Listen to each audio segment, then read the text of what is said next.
1963, on the banks of the Missouri River, the last chapter in the monumental undertaking of the Transcontinental Railroad began.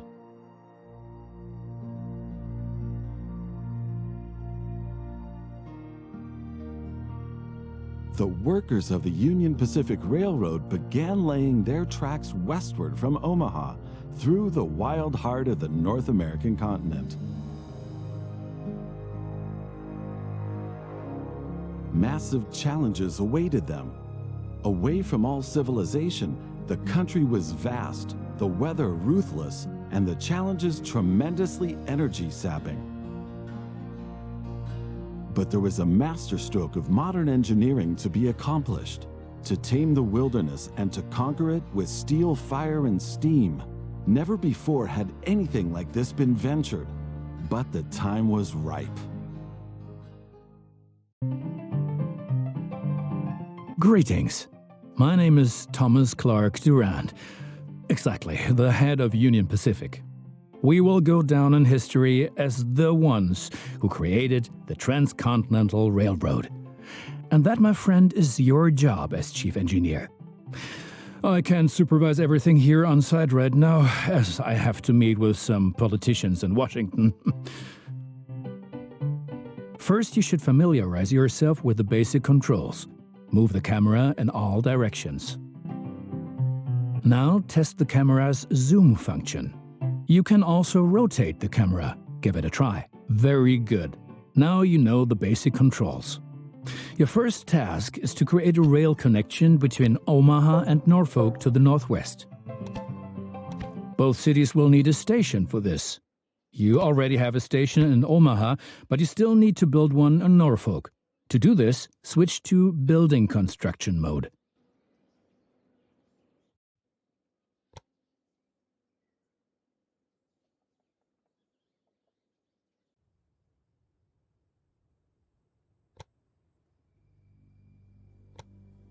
Very good. Now the two stations need to be connected with tracks. To do this, switch to track construction mode. Now plan the tracks between the stations in Norfolk and Omaha. To do this, select the two station tracks one after the other.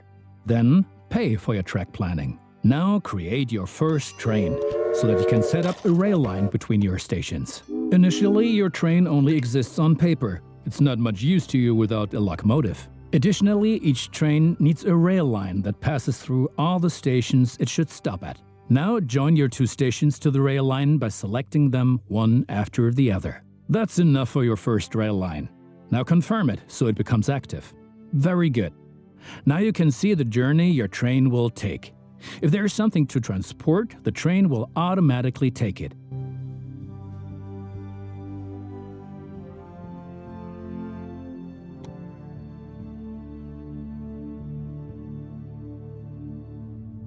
However, as each locomotive needs water, sand, and lubricant on its journey, you have to place a supply tower along the route. Very good. Your train is now traveling between Omaha and Norfolk. But you can do even more. Each city needs goods from the surrounding area. For example, every city needs corn. Look, there is a corn farm near Omaha. Until now, the corn has made it to the city in the conventional way, but we want to change that. Now construct a rural train station in the marked location with a corn farm within its radius. Now connect the new rural train station to the station in Omaha. And now things are getting tricky as we have to deal with a logistical problem. As Norfolk should also enjoy fresh corn, there will soon be two trains traveling on the stretch of track between Omaha and Norfolk. Of course, this will then result in a conflict. Since trains cannot travel through each other, you'll need a side track between Omaha and Norfolk. This consists of one parallel track and two signals. First, create a side track. It needs to be at least long enough for a fully loaded train.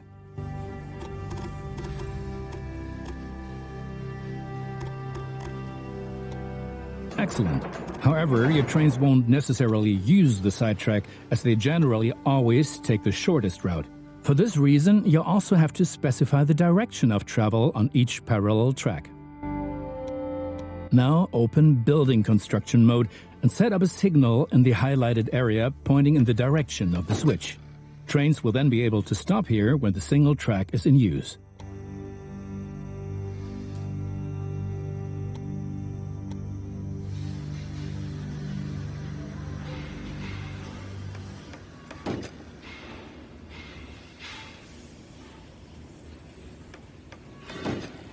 Now make sure that the track can only be traveled in one direction.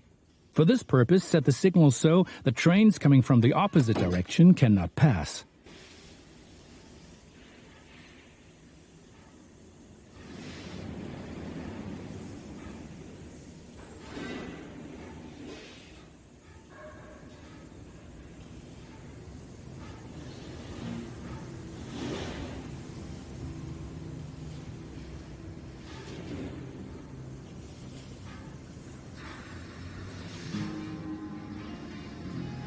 Excellent. Now do the same on the parallel track so that each parallel track has a different direction. Place a second signal in the highlighted area and block the track to trains coming from the opposite direction.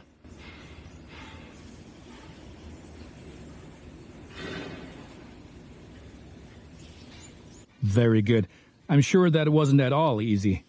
You will soon come to realize that signals are an important aid in guaranteeing smooth rail operations. You will find more information and tips under Hints and Tips.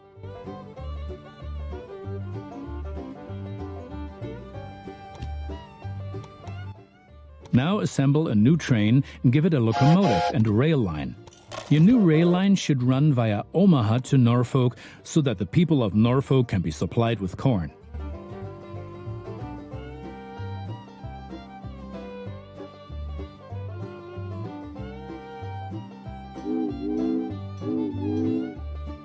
Excellent. The corn farm will automatically make use of your train because the cities along your rail line are demanding corn. Conventional transportation is much more costly for the farm.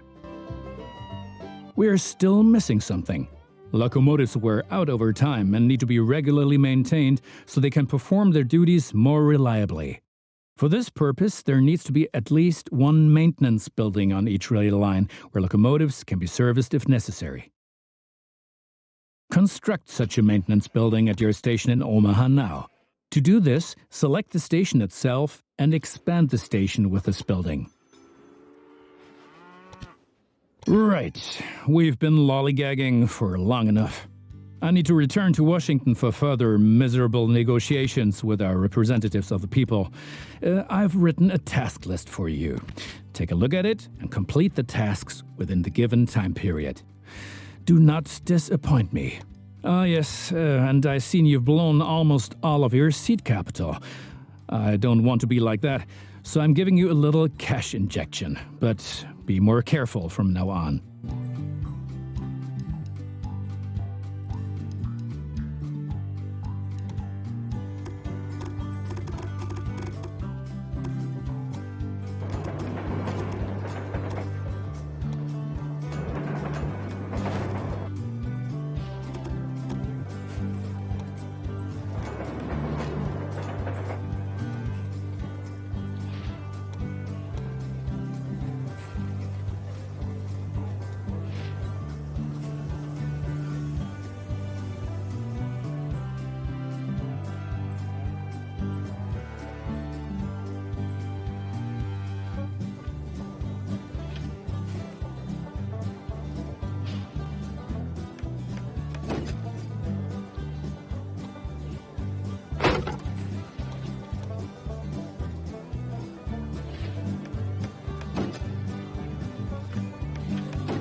Good.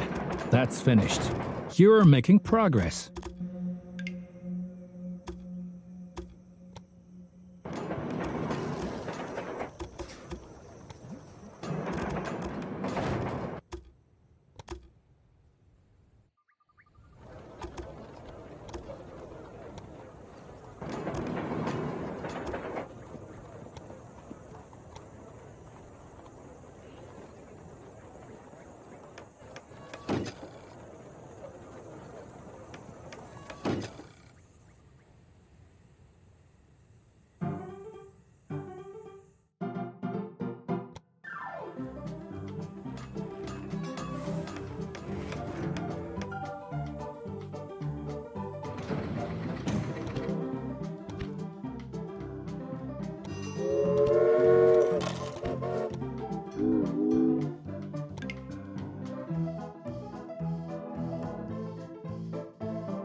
Those politicians in Washington get on one's nerves.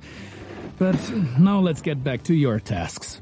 As you can see, Cheyenne is still a little town hoping for an upswing caused by the railroad connection, but a city will only attract new inhabitants if it is supplied with enough goods. Cities receive basic goods from the surrounding area. If you construct stations in the right places and establish rail lines, your trains will be used to transport goods and you will make profits for transportation. But for this, you have to know what goods a city actually needs. You can find out any city's current needs. Now select Cheyenne and view the city's demand for goods.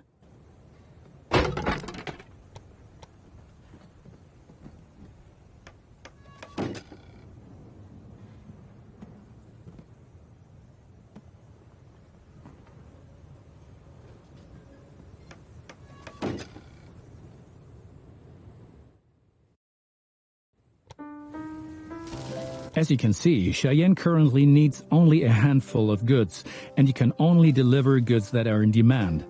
As the city grows, it will demand further goods. At the moment, you can supply grain and wood. Both of these goods are available to the north of Cheyenne. Connect Cheyenne to a timber business and a wheat farm, and establish a new rail line that connects them both to Cheyenne.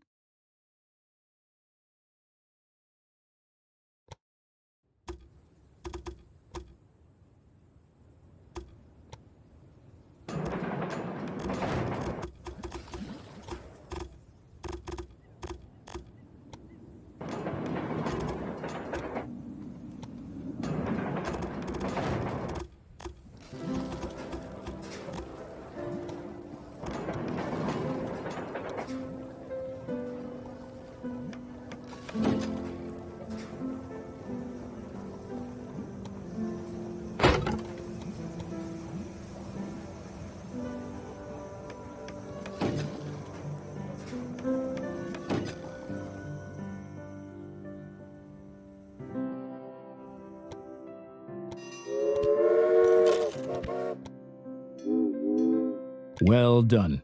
The city will soon grow. You can see how well it is being supplied at any time in the city dialog. Basically, a city will grow once its demands are sufficiently met. I think you have learned enough. Complete the rest of your tasks. But you certainly won't have any success with so little capital. I might have not planned on this being a loss-making business, but I'll help you out this one last time.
Yes, one more thing. Your company has also a research department to help you unlock new locomotives and other innovations. Open the research dialog to find out more about it. Here you will find the advances that can be achieved in the current era. Advances from previous eras are usually already active, but what the future holds, we do not know. For each advance, you require innovation points, which you get automatically each month, and which can be increased in various ways. Now take a look around here, and then unlock an innovation of your choosing. How about a new locomotive?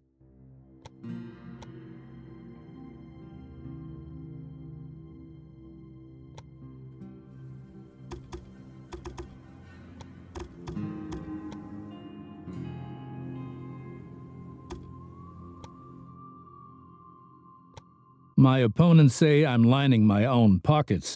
These are, of course, hideous lies. And look at it this way. With the profits I'm making, I can invest much more. Jobs, jobs, jobs.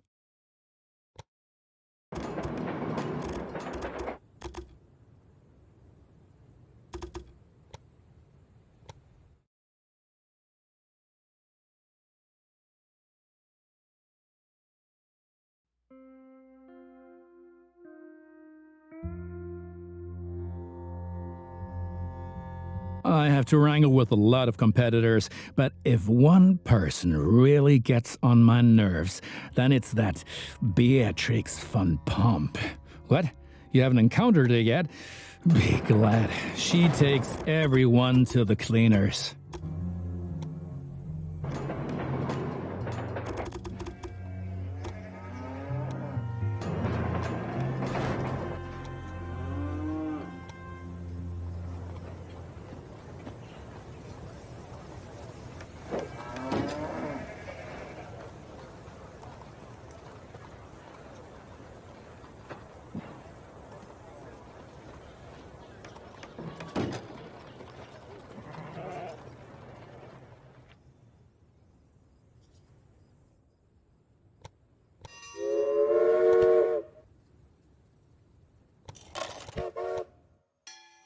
Cheyenne will flourish thanks to you. And for each mile of track that we lay, we receive 10 square miles of land. The politicians have no idea of the value of the assets they're giving away, but that stays between us. Excellent. Cheyenne is becoming a major railroad hub, and the credit is all ours.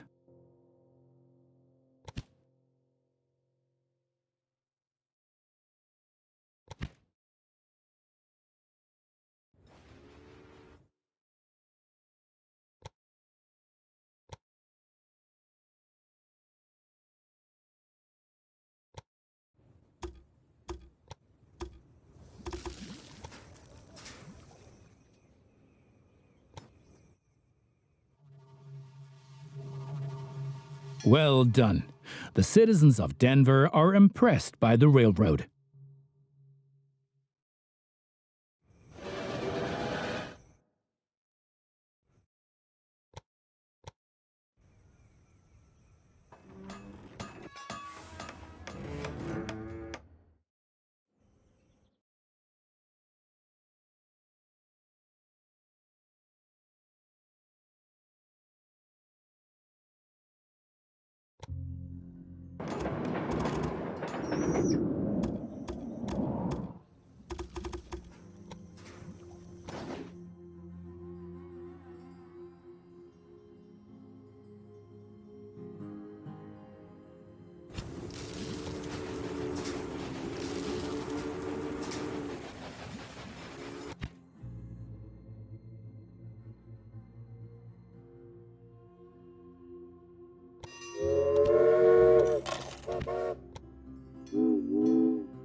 Do you know that many people call the vast stretch of land between the Mississippi and California the Great American Desert?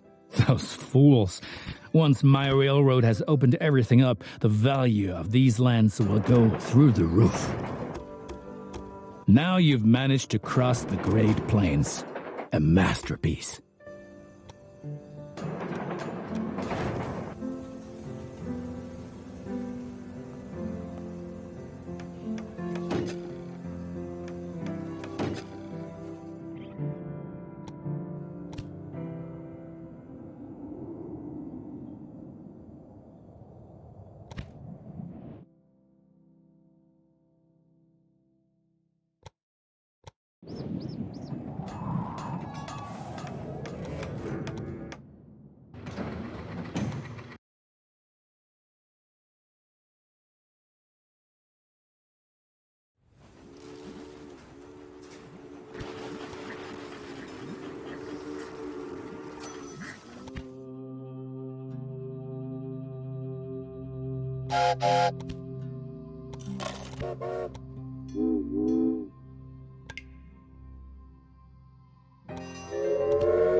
progress is enormous. The Far West is no longer so far away anymore, and the people are slowly realizing that trade helps create prospering cities. We still have a long way to go, but the Transcontinental Railroad is coming. In spite of all the challenges, the Union Pacific Railroad managed to cross the endless expanses of the Great Plains and conquer the merciless slopes of the Rocky Mountains. The Central Pacific Railroad approached from the west, but the winter of 1868 brought all work to a standstill. The two lines lay just a few hundred miles across from each other, in the middle of nowhere in the mountains. The dream of the first transcontinental railroad seemed to be within touching distance, but was buried by house-high masses of snow and blown away by icy snowstorms, a dream that had begun almost 4 decades before.